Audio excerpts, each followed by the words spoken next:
The 11th plenary meeting of the General Assembly is called to order.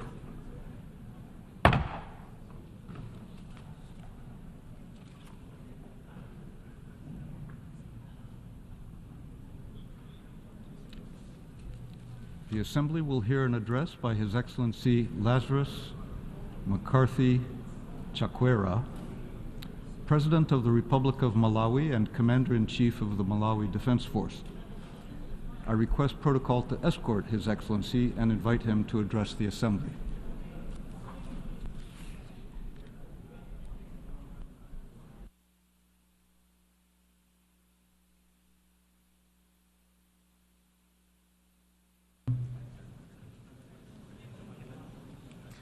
Your Excellency Philemon Young, President of the 9th session of the United Nations General Assembly, Your Excellency Antonio Guterres, Secretary General of the United Nations, Your Excellencies, heads of state and government, and leaders of delegations, distinguished ladies and gentlemen. Every member state of the United Nations relates to other nations in the world in three dimensions: cooperation, competition, and conflict. And how we manage our relationships on these dimensions will ultimately determine the kind of world we will create for the children of tomorrow. So when we sit in this chamber to deliberate on the cooperation or competition or conflict between member states, we are actually designing and deciding our future. I am therefore glad that the theme of our debate this year touches on all three of these dimensions, because the bottom line is that in all three we can and must do better. This year's theme calls on us to act together to advance peace, sustainable development, and dignity. This is a call to stronger multilateral cooperation. But if we are serious about cooperation, then we must act with urgency in fixing and reforming the United Nations and other multilateral institutions. And one fix that we from Africa demand is for the United Nations to embrace democracy in the Security Council by giving 2 permanent seats to Africa with veto power. When I first made this call in my inaugural address in this chamber, I was delighted to hear President Biden also announce that the United States is in favor of this reform. Similarly, when I met President Xi Jinping of China 3 weeks ago, I was delighted to hear that he too is in favor of stronger representation of the interests of developing countries in the Security Council. So, Mr. President, the time to fix this is now. We need this fix to strengthen our voice on the issues that matter to us in Africa. In the 4 years that I have been president, I have declared state of national disaster every year because of climate change impacts that we cannot solve without multilateral cooperation. And for one of those years, I was chair of 2 development communities, namely the Southern Africa Development Community, SADC, and the Least Developed Countries, LDCs. And I learned firsthand that no nation can survive a global crisis or develop in the face of shocks without strong multilateral cooperation to sustain it. Even this year, I see how challenging it has been for my country and for Malawians. Coming off the back of the state of national disaster that I declared last year to secure international cooperation in response to the devastation caused by Cyclone Freddy, I had to declare another state of natural disaster this year to secure international cooperation in response to El Niño weather conditions that have destroyed crops in 3/4 of the country's districts, leaving 1/5 of the Malawian population without enough food to last the year. And this is happening in the face of devastating trauma we have suffered as a nation for the past 3 months, from the tragic death of our Vice President, Right Honorable Dr. Silas Klaus Chidima, in a plane crash, whose cause is yet to be established by the German experts we have asked to investigate the accident. Yet another example of the necessity of international cooperation. Even the great strides of development we have made over the past 4 years have been facilitated by strong international cooperation, whether it be the 4 road corridors and hundreds of secondary schools we are constructing through our cooperation with the United States, or the M1 road we are rehabilitating and expanding through our cooperation with the European Union, or the railway line system we have revived for the first time in 40 years through our cooperation with China, or the orthopedic and neurosurgery hospital we have developed through the cooperation with Norway, or the Makanjira Road we are ready to develop through our cooperation with Saudi Arabia, or the investments we are making to strengthen education and governance institutions through our cooperation with the United Kingdom, or the solar power plants that we have developed through our cooperation with Japan, or the extended credit facility from the International Monetary Fund that has unlocked access to the World Bank's and IDEA support through cooperation with developing partners, or the life-saving food assistance we mobilized for the people of Mangochi following the impact of Tropical Storm Anna through the cooperation with Iceland, or implementation of social protection programs to help rural women enjoy economic empowerment through our cooperation with Ireland, or the procurement of emergency food, fertilizers, and climate-resilient seeds for climate-ravaged Malawian communities through our cooperation with Tanzania, Ukraine, Egypt, Iceland, Russia, Morocco, and many others. Malawi is a testament to the power of cooperation to move a nation's development forward into an inclusively wealthy and sustainable future that is brighter than the past. It is, in fact, this foundation of international cooperation that we have built on to actively engage in intergovernmental negotiations for the pact of the future, for the future that we have fully endorsed at this 79th session of the General Assembly.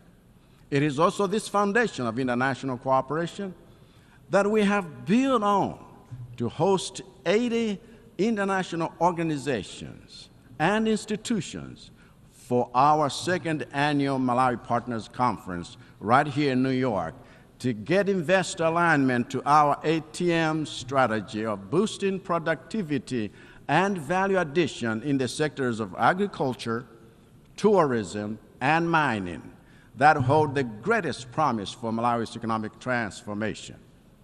If the future belongs to nations that know how to leverage the power of international cooperation, then the future belongs to Malawi. If the future belongs to nations with an apologetic commitment to multilateral collaboration, then the future belongs to Malawi. If the future belongs to nations that are driven by moral conviction to uphold the values of servant leadership, shared prosperity, ending corruption, and the rule of law, then the future belongs to Malawi. If the future belongs to nations that have adopted a no retreat and no surrender attitude towards the achievement of SDGs by 2030, then the future belongs to Malawi. If the future belongs to nations that put its children first, then the way that Malawi has done, by resolving to end child marriages and poisoning of children with lead products by 2030, that future belongs to Malawi. But, Mr. President, our efforts to move toward, in the 5th gear, toward these goals are being significantly slowed down by a global system of multilateral agencies and financial institutions that are too slow, too inefficient, too monolithic, and too undemocratic for the kind of speedy and tailor-made interventions that we need. As a result of our refusal to practice the democracy of equal representation here in the UN, our calls for member states to practice democracy in their jurisdictions are beginning to fall on deaf ears. As a result of our refusal to honor climate financing pledges or link them to debt relief, the debt to GDP ratios in developing countries like Malawi are growing at alarming rates, posing a significant threat to global financial stability.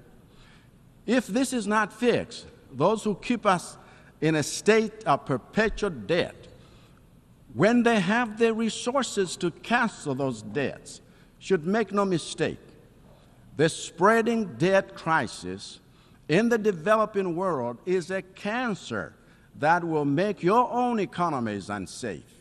So the time to fix this is now. Mr. President, I said that the second dimension of international relations is competition.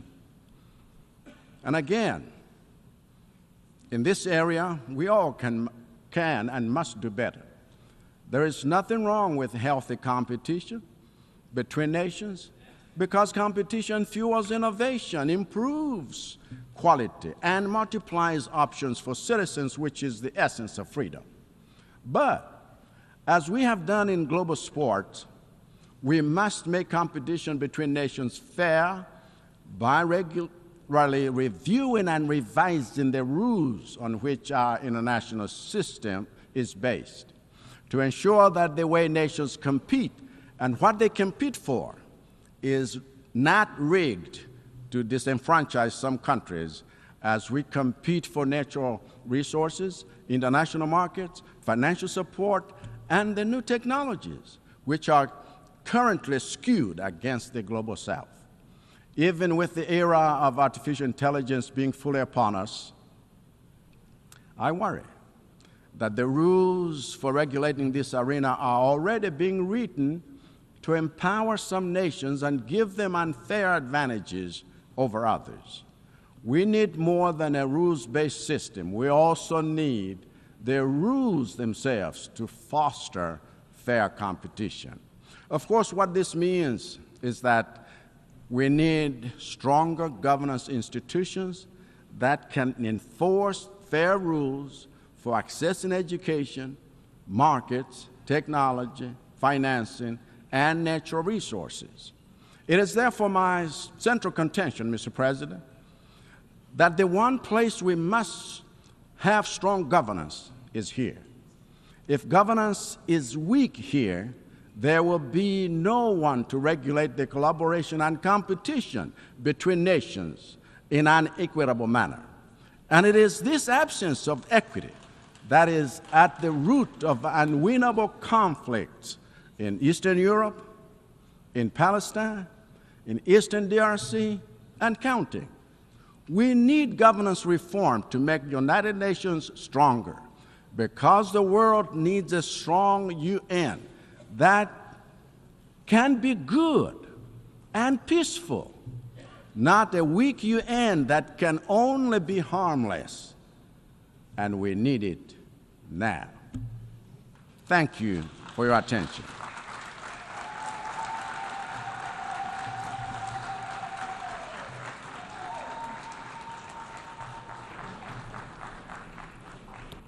En nombre de la Asamblea, On behalf of the Assembly, I wish to thank the President of the Republic of Malawi and Commander-in-Chief of the Malawi Defense Force.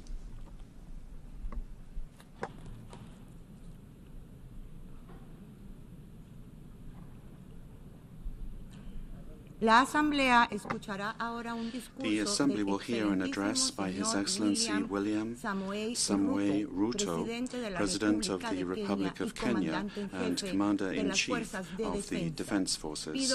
I request protocol to escort His Excellency.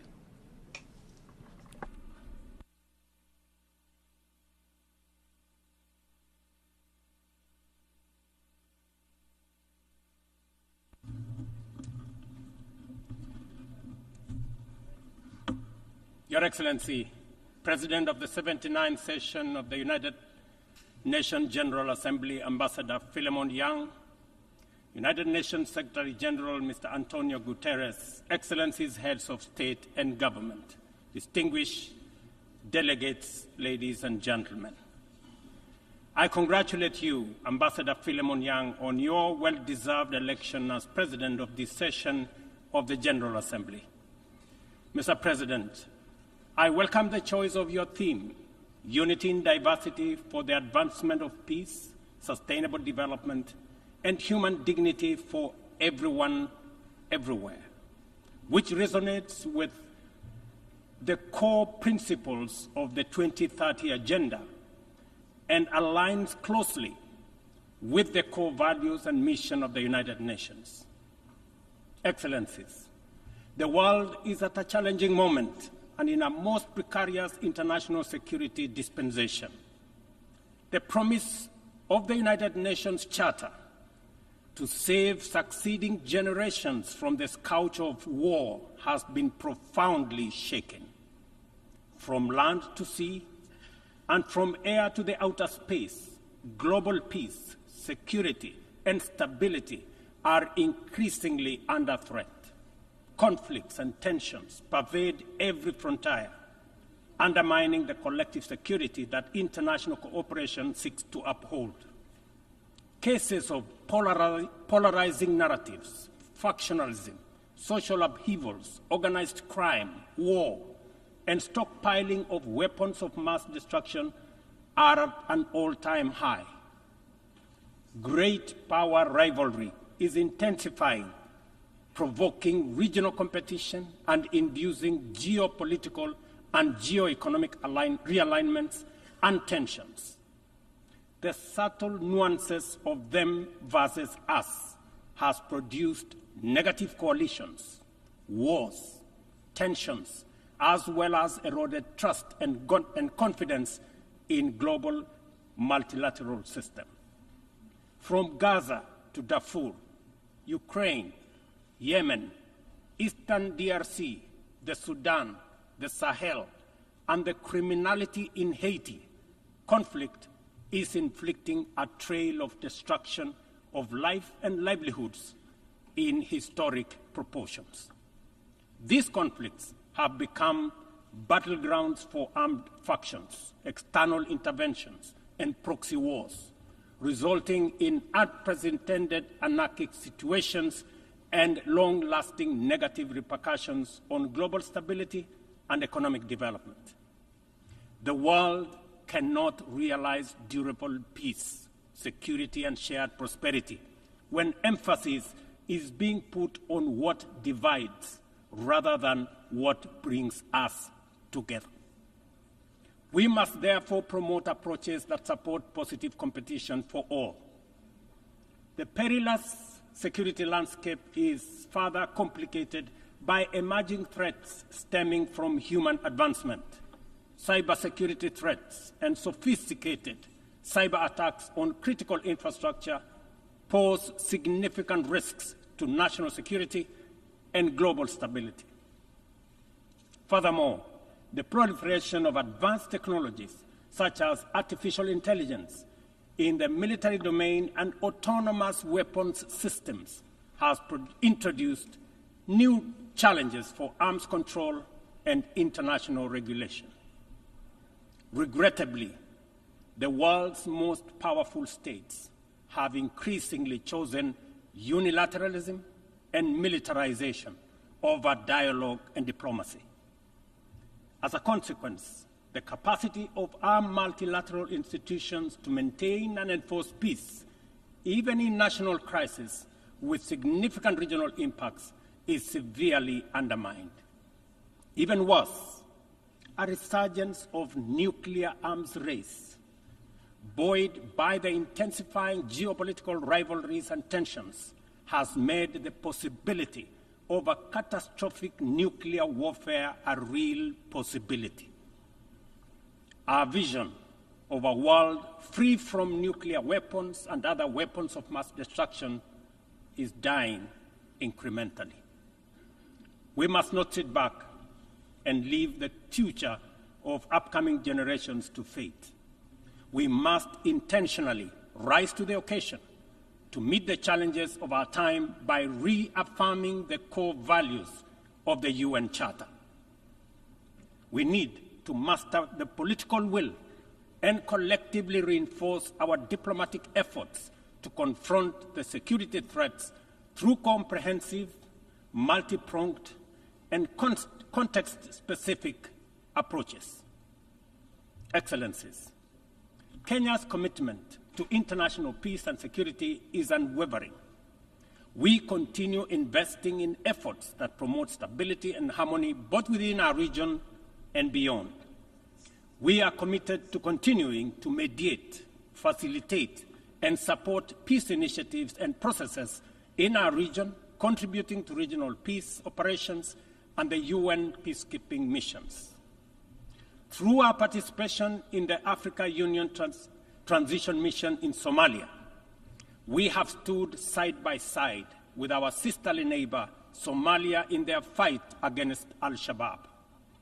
We are proud that Somalia will soon take up a seat as a non-permanent member of the Security Council, underscoring the tremendous progress achieved in consolidating peace and stability in that country.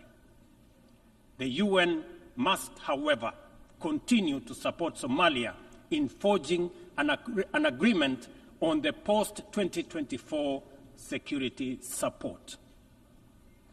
Kenya welcomes the adoption of the Security Council Resolution 2719, establishing a framework for financing Africa Union peace support operations through UN-assessed contributions, thereby enhancing our collective peacekeeping efforts.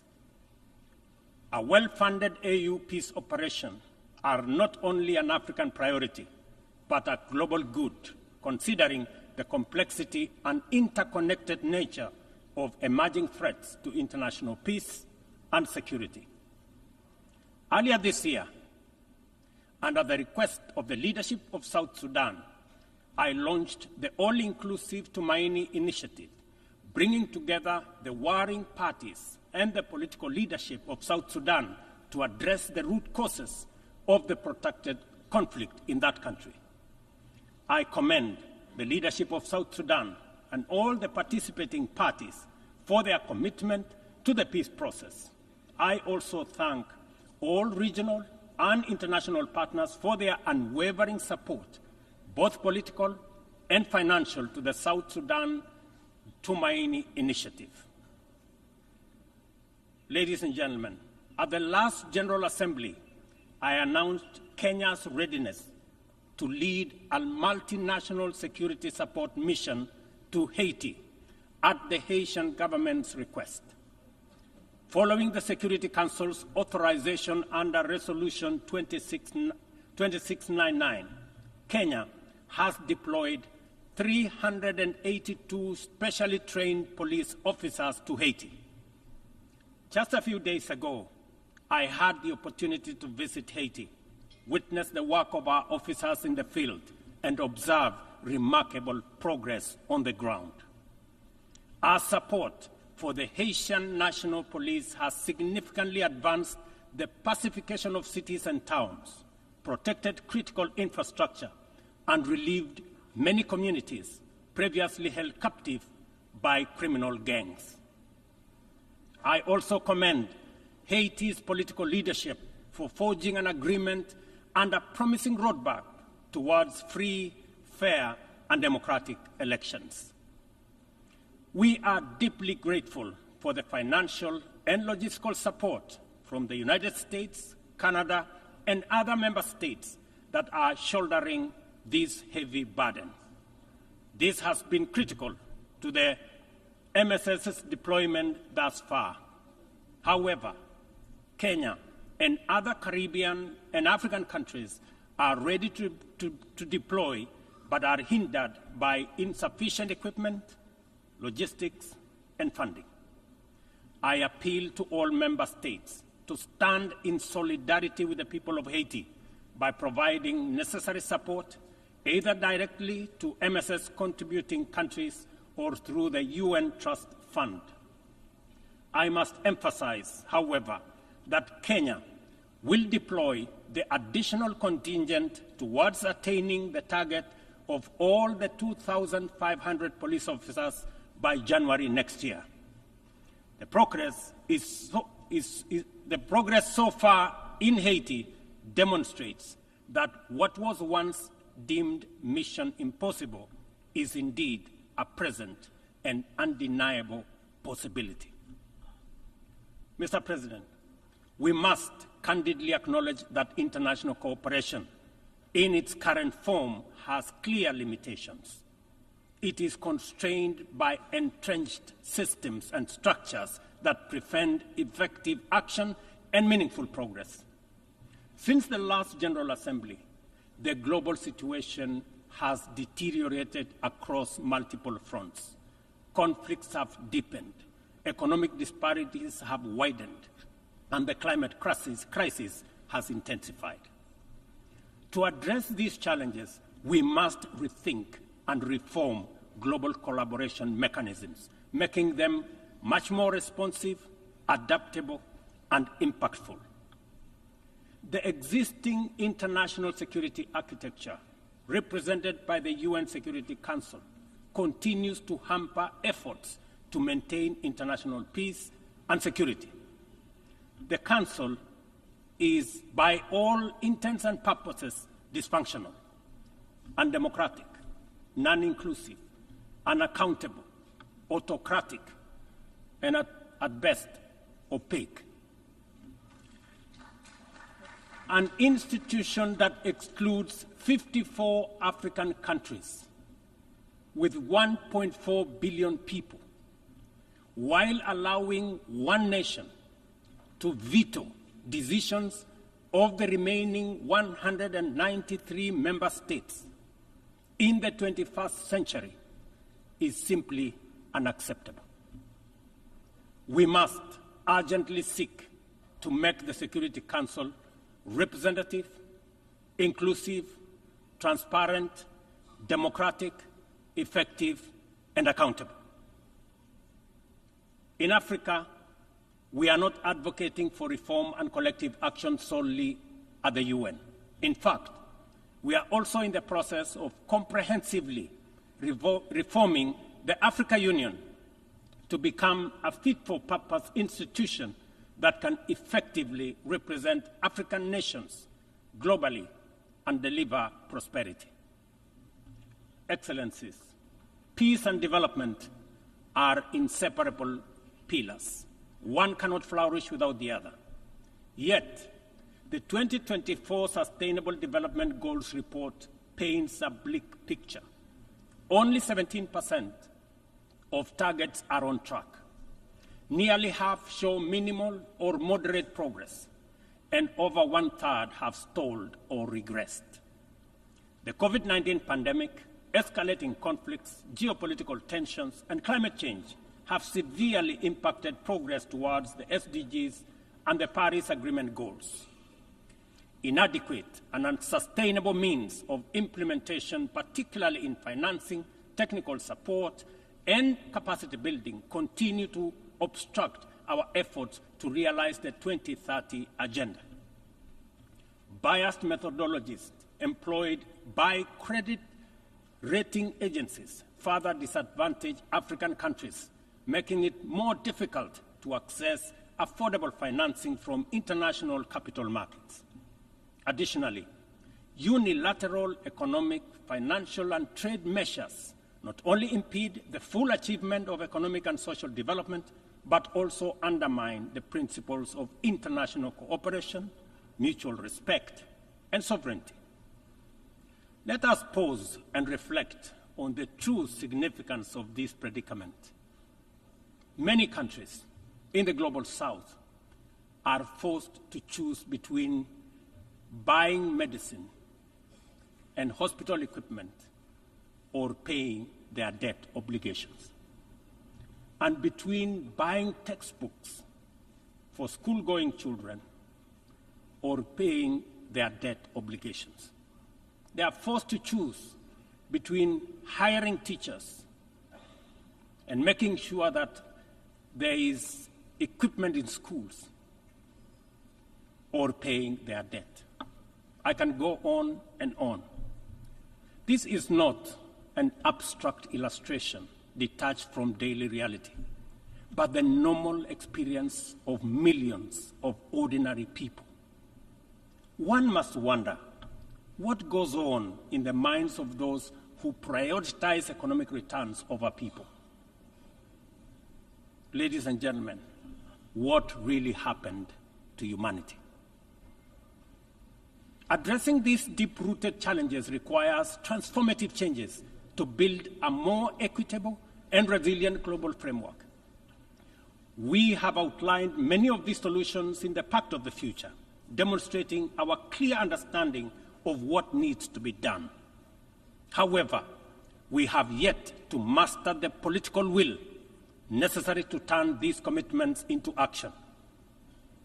It is a fundamental principle of development that no nation can achieve lasting prosperity if its neighbors remain impoverished.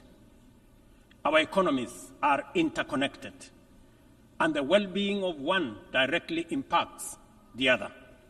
We must ensure that developing countries have the necessary foundations to claim their rightful place in the 21st century global economy. This is not just a moral and fair imperative. It is a strategic necessity to address systemic challenges such as migration, labor market disparities, climate change, and global security. Strengthening these foundations requires reforming the international financial architecture, facilitating debt relief, concessional long-term at-scale financing, grants, and de-risking lending instruments is essential to increasing investment to develop vital infrastructure and expand critical sectors. Consider Africa's immense untapped potential in clean energy resources. Harnessing this potential is critical not only for the continent's economic growth and social resilience, but also for global priorities like accelerating the energy transition, combating climate change, and diversifying supply chains.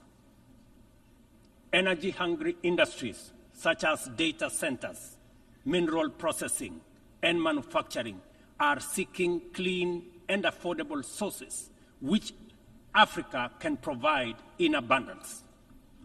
Yet, out of the 500 gigawatts of renewable energy added to the global mix in 2023, Africa accounted for less than 3 gigawatts.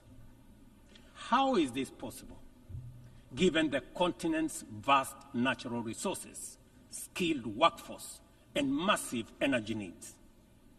We cannot allow Africa to be left behind this time round. Affordable financing is essential, but so are transformative policies and inclusive fair trade practices, market access, inclusive international tax cooperation, technology transfer, and capacity building. This is why, at COP28, we launched the Africa Green Industrialization Initiative, aimed at unlocking investments for the continent's immense opportunities. This Pan-African initiative promotes large-scale, high-impact, and bankable green industrial and infrastructure projects. Next month, in Nairobi, we will host an investment forum for the Accelerated Partnership for Renewables in Energy to attract investments for the untapped potential in solar, wind, geothermal, and hydropower. Globally, we also need to improve the tools we already have. The SDG Stimulus Fund, initiated by the Secretary General in 2023, requires our joint support to succeed, including from multilateral development banks. Similarly, replenishing the International Development Association, IDA, is essential to provide concessional loans to the world's poorest nations. Earlier this year, I hosted the IDA 21 Replenishment Summit in Nairobi, where African leadership reaffirmed the critical importance of IDA for developing countries and called for an ambitious replenishment of US dollars 120 billion. Our collective efforts must include trust and accountability to ensure that we fulfill our promises and our commitments. Additionally, we launched the Africa Club, the Alliance of African Multilateral Financial Institutions, to strengthen and support Africa's position in the global financial architecture. This body will serve as a powerful negotiator on behalf of the continent, coordinate with global financial institutions, and leverage African countries' balance sheets to increase investment and create jobs in Africa. We believe that African institutions such as the Afrexim Bank, Trade and Development Bank, the Africa Finance Corporation, among others, understand the continent even better. As part of the reform of the international financial architecture, we must not only reform the multilateral institutions, but also support and stop bias against these African institutions. Excellencies, ladies and gentlemen, climate change remains one of the greatest challenges of our time. Biodiversity loss and pollution have created environmental crises that upend lives, reverse progress in poverty reduction, and strain ecosystems to their breaking point. Extreme weather conditions continue to hinder the development aspirations of many countries, especially in Africa, where severe climate-related hazards are becoming more frequent and more intense. In 2022, over 110 million people in Africa were directly affected by climate-related disasters, resulting in more than $8.5 billion in economic damages. According to the Emergency Event Database, there were approximately 5,000 fatalities, though the toll is likely to be higher due to underreporting. We are at a crossroads, and the path to correcting the climate course is clear. COP29, to be held this November in Baku, Azerbaijan, presents a critical milestone in ensuring that the solutions we implement are rooted in fairness and opportunity for everybody. However, the new climate financing goal expected at COP29 faces significant hurdles as deep disagreements persist over who should contribute and how much funding is needed.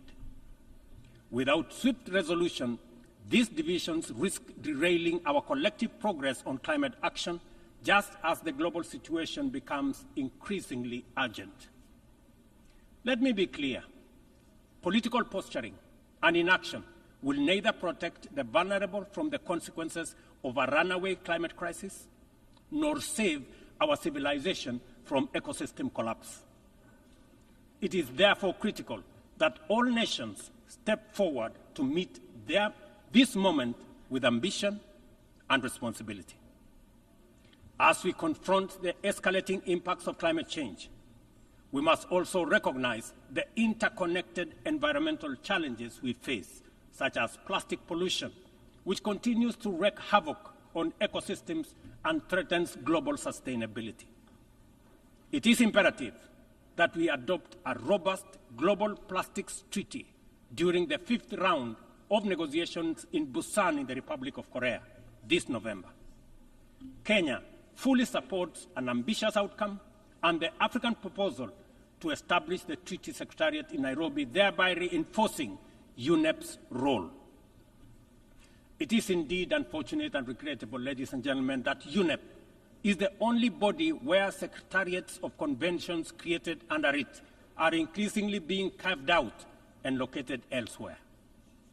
UNEP, being one of only 2 UN headquarters in the Global South, must not be cannibalized for whatever purpose or reason, let alone excuse. Mr. President, as the host country of UNEP and UN Habitat, I take this opportunity to thank the Assembly for approving the upgrade of the infrastructure at the United Nations office in Nairobi, the largest UN campus in the world. This project includes the construction of new office space and the design of ultra-modern conference facilities. These developments mark a significant milestone towards enhancing the quality and accessibility of Secretariat services to member states. Not only will they serve current needs, but they will also strengthen the future success of multilateralism. We look forward to the Assembly's continued support as construction begins in 2025. It will be critical to ensure that UNON receives sustainable and predictable resources to ensure the timely completion of this upgrade. Kenya will continue to play its part in ensuring that UNON fulfills its mandate. Accordingly, the Government of Kenya has undertaken extensive improvements and expansion of physical infrastructure around the complex and will continue working towards making Nairobi a regional and humanitarian hub for the United Nations. Mr. President, Excellencies, ladies and gentlemen, as we reflect on the theme of this session, the call for unity in diversity in the pursuit of peace, development, and human dignity, it is evident that we must reimagine international cooperation to align with the complex realities of the 21st century. Our actions must reflect our ambition and commitment to a world where progress is measured not just by economic growth, but by the well-being, rights, and dignity of every person. The challenges we face, from climate crisis to economic inequality, demand a bold rethinking of how we work together, grounded in mutual respect and shared responsibility. The achievement of the Sustainable Development Goals cannot be reserved for the privileged few. It must be a shared success that uplifts all nations, transcending borders and disparities. Our collective efforts to combat climate change must be rooted in fairness and equity, ensuring that no nation or community bears a disproportionate burden. This is our shared journey. We must have a say in the choices we make. We must move beyond outdated paradigms of power and influence to create a system of international cooperation that reflects the aspirations and dignity of every human being. We must embrace a new vision of global solidarity, one that upholds the principles of equity and inclusivity. It is within our power to build a world that embodies the true spirit of the United Nations, a world where every voice is heard, every life is valued, and global progress is shared by all. This is the cooperation our people expect, our future demands, and it is the commitment we must deliver. I thank you.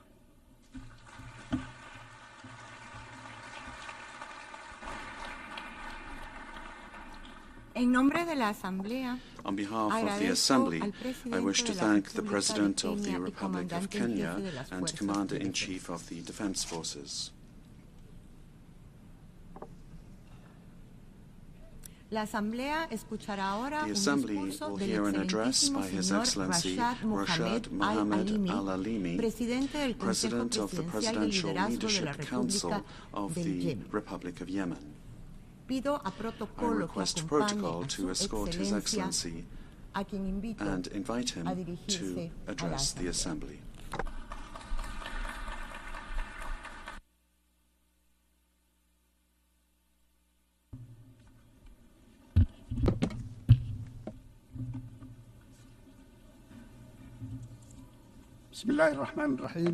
In the name of God,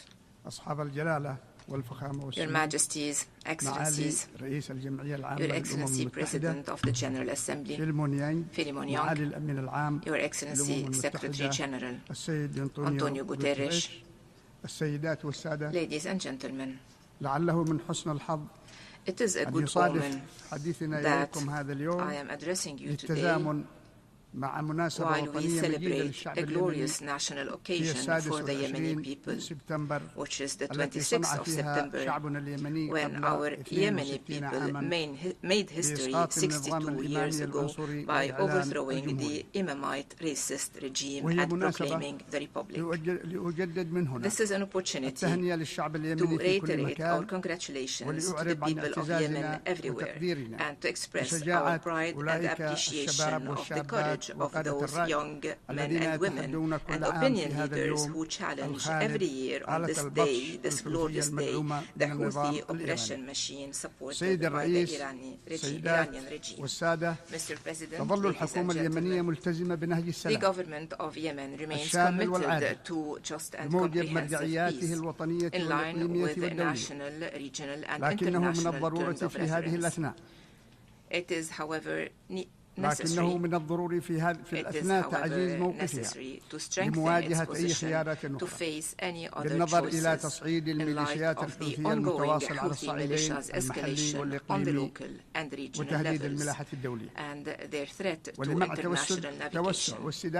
To prevent the expansion and prolongation of this escalation, there is an urgent need for a collective approach to support the government of Yemen and to reinforce its institutional capabilities to protect its territorial waters and to secure all of its national territory. Without addressing these needs and without implementing the relevant international resolutions prohibiting the flow of Iranian weapons and drying up the funding sources, these militias will not engage in any efforts to achieve just and comprehensive peace, and they will not refrain from blackmailing the regional and international communities. History teaches us that leniency with the enemies of peace leads to the most heinous wars, to the most complex and costly ones. Despite the truce approved by the government of Yemen in April 2022, these militias persisted in their military breaches and in their grave violations of human rights and of national and international laws. In October 2022, Houthi militias bombarded the oil exportation ports in the governorates of Hadramaut and Shabwa, thus depriving the Yemeni people from the needed revenues to pay salaries and basic services, which exacerbated the humanitarian plight and led to an unprecedented devaluation of our national currency.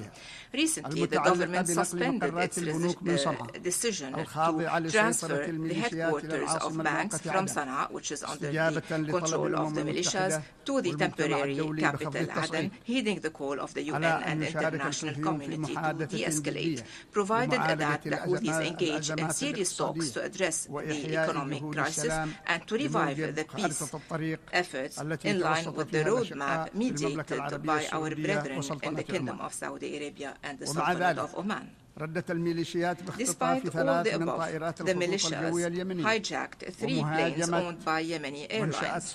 They attacked the Safir oil facility in the governorate of Ma'rib with drones. They issued racist orders and laws to nominate their affiliates in specific public function positions, especially in the judiciary. This suggests that they will be taking more oppressive measures against public freedoms and civic work. This ongoing pattern of reckless escalation in response to the de-escalation initiatives requires the international community to take firm policies and push these militias towards the choice of peace in line with international resolutions, particularly Resolution 2216, instead of their senseless escalation. Mr. President, ladies and gentlemen, 4 months ago, terrorist Houthi militias arrested dozens of UN personnel, to be added to the thousands of innocent men, women, children, elderly, who disappeared in their prisons years ago, particularly activist Mohammed Qahtan, included in a Security Council resolution. There is a widespread belief that the United Nations is responsible for giving these militias the opportunity to kidnap this unprecedented number of relief workers and NGO staff, as well as activists and civil society leaders, by not heeding the call of the Yemeni government to transfer their headquarters from Sana'a to the temporary capital, Aden. By not taking seriously these militias and by keeping their headquarters in Sana'a, the United Nations unintentionally enabled these terrorists to take their personnel and assets as hostages and to use them as a bargaining chip to blackmail the international community and to achieve negotiation concessions that cannot be accepted under any circumstances. This ongoing situation cannot be defended nor justified. The presence of UN headquarters in Sana'a emboldens these militias that are designated on terrorist lists, and it endangers relief workers and human rights defenders. Hence, the need to reconsider these policies and measures immediately. Mr. President, ladies and gentlemen, Houthi militias, with their ongoing terrorist attacks on international maritime navigation in the Red Sea and the surrounding waterways, prove that they represent a growing threat not only to Yemen, as some used to believe, but also to the stability of the region as a whole, and to the secure flow of international trade, which exceeds trillions of dollars.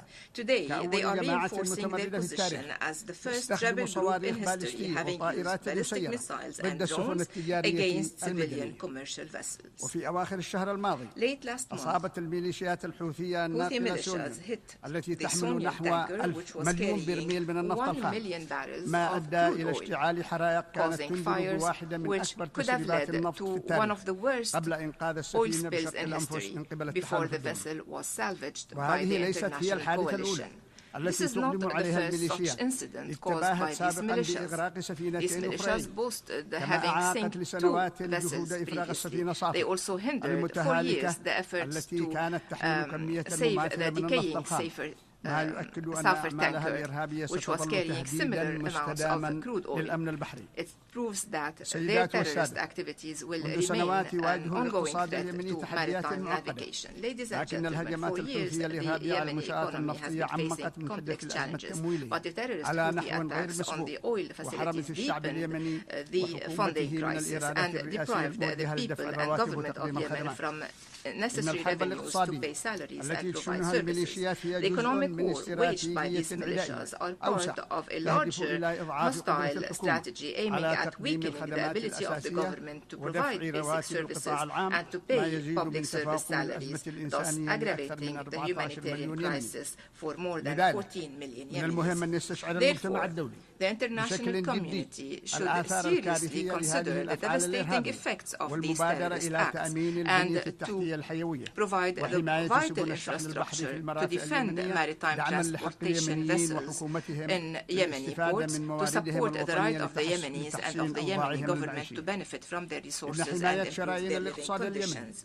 Protecting the arteries of the Yemeni economy is necessary not only to recover and rebuild our future, but it is important also for the stability of the region and for the security of energy on the long term. Therefore, we reiterate our call to the international community to provide immediate comprehensive support to address the devastating humanitarian conditions and to lay the foundations for a long-term economic recovery. This should include not only immediate humanitarian assistance to alleviate sufferings, but it should also include accountability mechanisms, especially in the regions under the Houthi control. It also requires greater investments in infrastructure, healthcare, education, and sustainable development. It requires building the national capacities to curb the impacts of climate change, which has left hundreds of victims and displaced thousands within the last 2 months. Yemen's recovery is not only a national matter, it is a regional and international need. The stability of Yemen is decisive to safeguard peace and stability in the region and trade routes in the Arabian and Red Seas, as well as surrounding waterways, including the Suez Canal.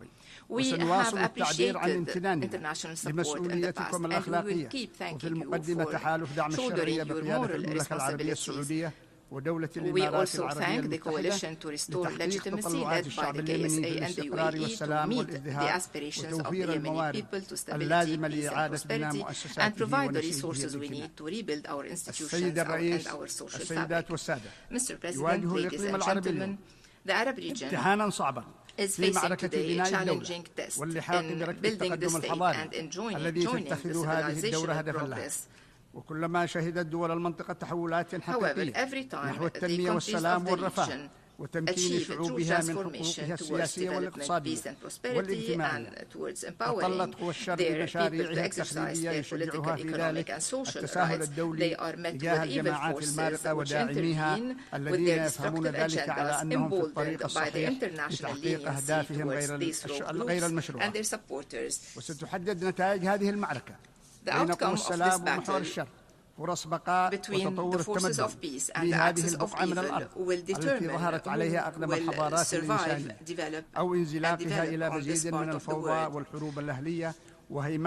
will determine whether the region will be dragged into more chaos, civil wars, hegemony, weapons, oppression, and other development. The road to peace goes through the forces of moderation in the region led by the Kingdom of Saudi Arabia, which has been defending the international resolutions and which extended a helping hand by hosting millions of those fleeing wars and armed conflicts. Therefore, we are grateful for these countries, and the world should depend on them to lay the foundations of peace and stability and to maximize our benefits from their economic and social development. Ladies and gentlemen, we should end the false rhetorics concerning the issue of Yemen, especially those minimizing the role of Iran and of their weapons and proxies in destabilizing Yemen, the region and the world. Ladies and gentlemen, the brutal Israeli war on the Palestinian people should cease immediately. This is the first step to achieve peace and to eliminate Iran's proxies, which are escalating the situation in the region. Iran has been manipulating the just Palestinian cause, and this did not come from a vacuum. It stems from a history of blackmailing and of propaganda, only leading to undermining the peace process and reversing the gains of the Palestinian people and their right to establish a fully sovereign independent state. The same holds true for Yemen, ending the plight, and as is the case for Yemen, ending the plight of the Palestinian people should be based on implementing the international resolutions, especially the Arab Initiative. And as is the case for both Yemen and Palestine, the only way to deter the wanton Israeli aggression on Lebanon will be through a firm stance from the international community and through the unity of all the Lebanese and their independent decision and the non-interference in their internal affairs so that the Lebanese state can recover the choice of peace and war. Mr. President, ladies and gentlemen, it is important to recall that the Universal Declaration of Human Rights الاعتراف بالكرامة المتأصلة في جميع أعضاء الأسرة البشرية وبحقوقهم المتساوية هو أساس الحرية والعدل والسلام في العالم. وقد صمدت هذه المبادئ نسبيا على مدى عقود تحت مظلة منظومتنا الأممية، غير أن ذروة التمرد عليها وعلى الأخلاقيات والأعراف الوطنية والدولية والتباهي باقتراف كل المحظورات لم يبلغها سوى قادة تنظيمي القاعدة وداعش والميليشيات الحوثية التي تعد العالم بمزيد من الخراب. شكرا لكم والسلام عليكم ورحمة الله وبركاته. En nombre de la Asamblea, agradezco On behalf al of the Assembly, presidente del I Consejo wish to thank Presidencial the de President Liderazgo de of la the República Presidential de Yemen. Leadership Council of the Republic of Yemen.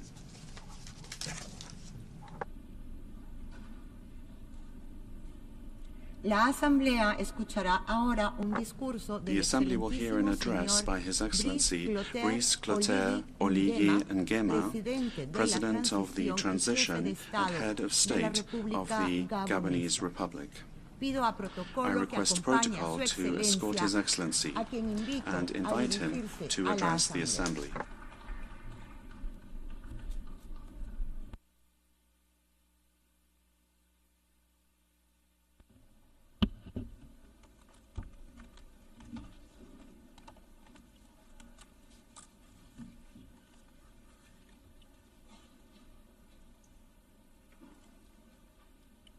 Monsieur le Président de l'Assemblée générale, President of the General Mesdames et Assembly, Messieurs les chefs d'État et de heads gouvernement, of state and government, Monsieur le Secrétaire général des Nations Unies, Secretary General of the United Nations, distingués invités, Mesdames et Messieurs, distinguished ladies and au nom du gentlemen, peuple gabonais, on behalf of the Gabonese je people, suis heureux I de am prendre part happy aux travaux de cette to Assemblée take part générale in des the Nations work Unies. of this General Assembly of the United Monsieur le Nations. Président Philemon Yang, President Philemon Yang, en prenant la parole pour la première by, fois in taking the floor for the devant first cette auguste time before assemblée, this august assembly, je voudrais d'abord I would like vous at the adresser mes outset chaleureuses to address to félicitations you my warm pour votre congratulations brillante élection on your outstanding à la election présidence de to cette preside 79e the session 79th session de l'Assemblée of the générale des General Nations Assembly Unies, of the United ainsi Nations. que mes vœux les plus ardents. And I wish you all the best. J'exprime ces compliments I express autant à un my diplomate compliments chevronné to the que vous êtes, seasoned interpreter that aux you are, représentants d'un pays frère representative of a Cameroun, brotherly country, lié au Cameroun, Gabon linked to par la Gabon géographie, by geography, l'histoire et history, la culture. and culture.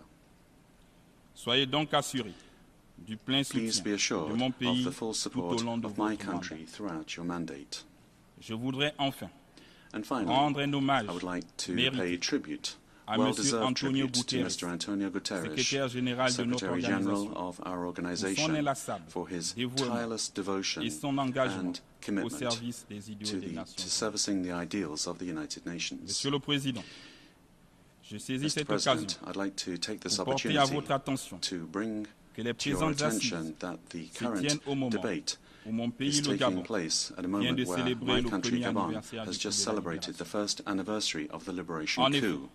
Indeed, La marche vers la construction d'un Gabon nouveau, our path towards the jusqu'à ce jour, construction of a new a su Gabon tenir ses to date has been able to keep énoncées its à cette promises tribune lors de la that we dernière assemblée announced here générale, at the last general à savoir debate, namely la mise en place des the institutions de la establishment transition, of transitional institutions, la libération des the prisonniers release d'opinion, of prisoners of conscience, l'inclusivité permanente, permanent la inclusivity, tenue du dialogue the national holding inclusif, of an inclusive national la dialogue, rédaction d'une nouvelle the constitution. drafting of a new constitution.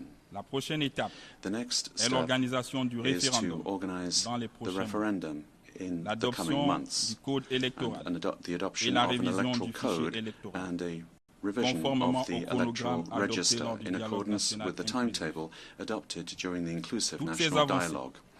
All of this soutenues par le progress, peuple gabonais, supported by the people of participe Gabon, grandement à un retour progressif contributes à l'ordre to constitutionnel a progressive return to à our travers une constitutional élection libre, order through free, transparente et transparent, apaisée and dans peaceful les délais elections as immédiats. soon as possible. Outre les points sus évoqués, Apart from these les réformes points that I have just significatives ont été outlined, engagées significant reforms dans have les been secteurs qui undertaken touchent in sectors directement au that développement humain. directly affect human development. Les centres de santé, Roads, healthcare centers, écoles, schools, le retour des a bourses scolaires, return to l'ouverture school des concours grants, aux grandes the écoles, opening up of le competitions dégel des for our major recrutements universities, et le lifting paiement of des the arriérés de recruitment pension. freeze and the Tout payment ceci of en pension respectant nos arrears, all of engagements à this l'international. respecting our international commitments at the same time. C'est pour moi l'occasion And de remercier this l'ensemble des is the partenaires, opportunity for me to les thank pays all of amis our partners, et les bailleurs de friendly fonds, countries and nationaux et donors internationaux, of national qui and nous international accompagnent dans ce funds processus that de have la accompanied transition, us in this en transition dépit des process, difficultés despite qui le the caractérisent. difficulties of the process. Mesdames et messieurs, Ladies and gentlemen, la présente Assemblée générale, the current dont la thématique General est Assembly l'unité dans la is diversité pour focusing l'avancement on de the la paix subject unity and diversity for développement the durable advancement et of de la peace, dignité sustainable humaine development and human partout et pour dignity tous, everywhere s'inscrit dans le and cadre for de la everyone. construction This d'une communauté planétaire is part of et se our trouve building être en of harmonie a avec les planetary principes community that is énoncés in harmony dans le with the préambule principles de la mentioned in the Déclaration preamble universelle des to the droits de l'homme Universal Declaration de of Human Rights of 1948. 1948. Le Gabon, Gabon, fidèle à sa tradition de faithful paix, as we are to our tradition adhère of sans peace, réserve à ce projet unreservedly vise un monde supports this interactif, project, plus aiming juste at a more et just inclusif. and inclusive interactive world. Au lendemain du coup de la libération On the du day 30 after août the liberation 2023, coup of the 30th of August qui s'est réalisé 2023 sans effusion de that sang, was carried out without nous avons bloodshed, prôné we advocated pour la préservation for de the la paix preservation of et peace de l'unité and for nationale, national en unity faisant appel à toutes by les forces appealing vives de to la nation, all stakeholders of the quelles que nation, soient leurs origines, whatever their origins, leurs their croyances beliefs, ou leur statut or their social, social status, dans les efforts visant à construire un in Gabon an effort to build plus équitable a et plus fairer prospère. and more prosperous Gabon. Mesdames et messieurs, Ladies and gentlemen, le respect de la vie, respect for de life, l'intégrité territorial territoriale, integrity, de la souveraineté des États, sovereignty of states a choisi to librement leurs freely partenaires choose their et partners le rejet de la violence and rejection favorise of la violence. consolidation All de of la these paix. things favor peace En building. matière de développement durable, With regard to mon sustainable pays development, maintient my une country position ferme maintains et a firm cohérente and coherent en faveur de position la in protection de favor l'environnement. of protecting the environment. Je rappelle I would like to que recall depuis plusieurs that années, for several years le now, Gabon a dédié 13 Gabon parcs has nationaux dedicated au 13 service national de parks to l'humanité, the service of humanity, contribuant ainsi thus à contributing l'absorption to de the plus de 100 absorption millions of de more than tonnes 100 nettes million de net CO2 tons par of an CO2 et à la per year préservation des and espèces menacées. the preservation of threatened Néanmoins, species. il ne Nevertheless, saurait être question de faire passer les this attentes de does nos not mean in populations any way that we are encore tournées bypassing the vers la expectations of satisfaction our des besoins population élémentaires who au are second plan. focused on their basic needs being C'est met. pourquoi cette tribune est That l'occasion de is rappeler why this forum une is fois de plus aux nations the industrialisées occasion to la recall once nécessité again de véritablement recall to respecter leurs industrialized engagements nations the need for them to respect soutenant their les pays commitments by qui supporting abritent the le plus countries grand réservoir de that carbone host au the monde. greatest carbon sinks in the world. Monsieur le Président, Mr. President, sur la question sécuritaire, with regard to comme beaucoup security, d'entre nous, as je crois many of qu'il us est urgent would d'apporter believe, des I feel réponses that it appropriées is an urgent matter aux to provide innombrables appropriate situations de conflit qui responses to perdurent the dans le numerous monde, conflicts that we see singulièrement en in the Afrique. world, and particularly in Africa. Je tiens à saluer I would une like fois de to plus once again l'adoption par welcome le the Conseil de adoption by sécurité the Security le Council 21 on the décembre 21st of 2023 December de la 2023 résolution of 2719 Resolution sur le financement des 2719 opérations on de the soutien à la paix, financing of dirigée peace par support l'Union operations led by the African Union. conforme au nouvel agenda In accordance pour la with paix the new du agenda secrétaire for général des peace Nations of the Unies, Secretary General of cette the United résolution, Nations, this conjointement présentée resolution par le Gabon, presented le jointly Ghana by et le Gabon, Mozambique, Ghana and est Mozambique, aujourd'hui un élément today crucial is a de crucial l'architecture part de la paix of the et de la architecture sécurité for internationale. international peace and security. Sa mise en œuvre Its implementation est un is impératif an catégorique. absolute imperative. C'est le lieu pour moi d'apporter And les I would like efforts, to take this opportunity to d'appuyer les efforts du support secrétaire the général des efforts Nations of the Unies Secretary General visant à prévenir aimed une solution politique at réaliste, providing a pragmatique realistic, et pragmatic durable and sur le sustainable Sahara marocain. political solution for the Je voudrais Moroccan également Sahara.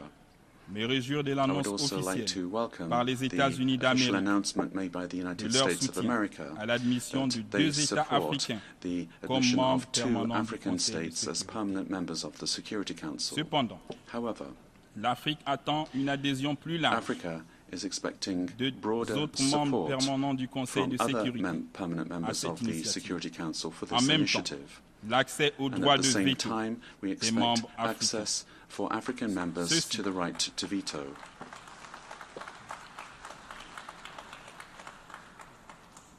Ceci The right to ne veto. serait que justice pour This notre would only continent. be, this would simply be justice for our continent.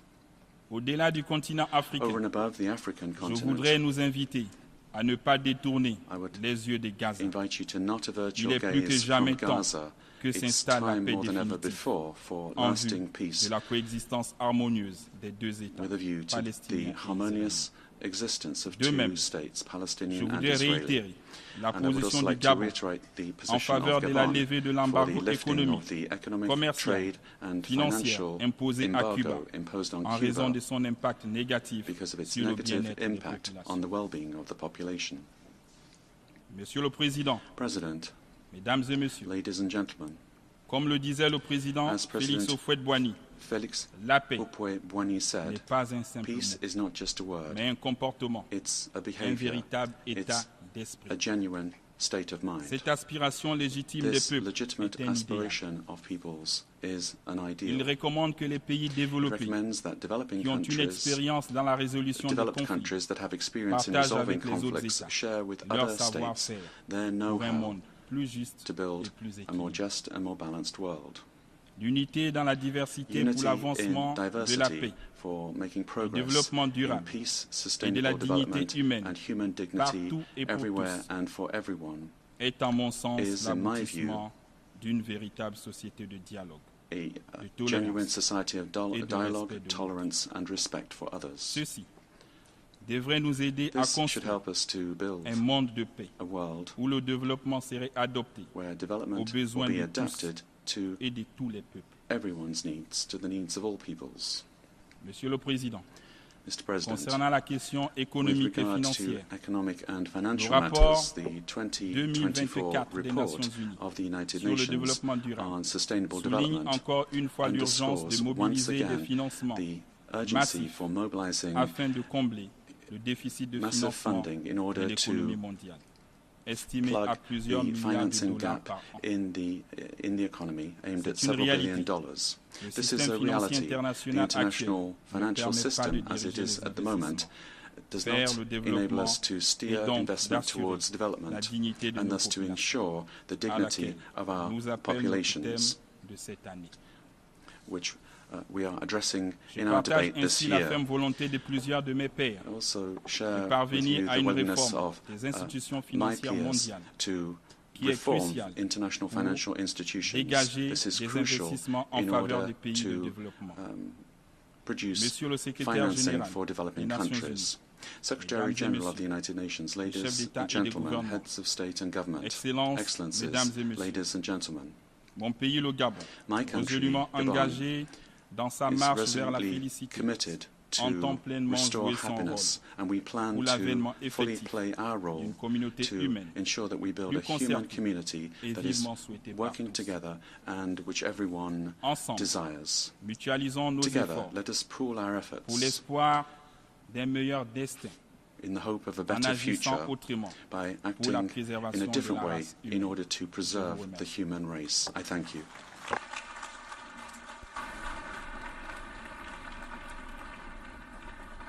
En nombre de la Asamblea, On behalf of agradezco the Assembly, al I presidente wish de to la thank the transición y jefe President de of the Estado de la Transition and República Head of State Gabonesa. of the Gabonese Republic.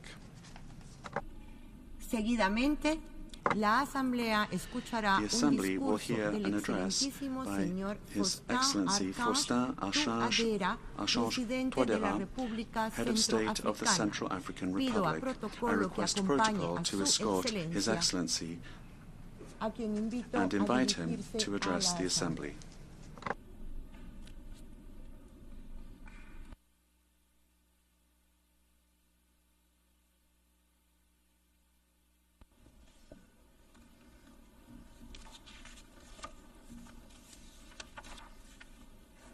Monsieur le Président de l'Assemblée générale, President of the General Excellences, Assembly, Mesdames et Messieurs les chefs Excellencies, d'État et de heads gouvernement, of state and government, distingués distinguished délégués, delegates, Mesdames et Messieurs, ladies and gentlemen.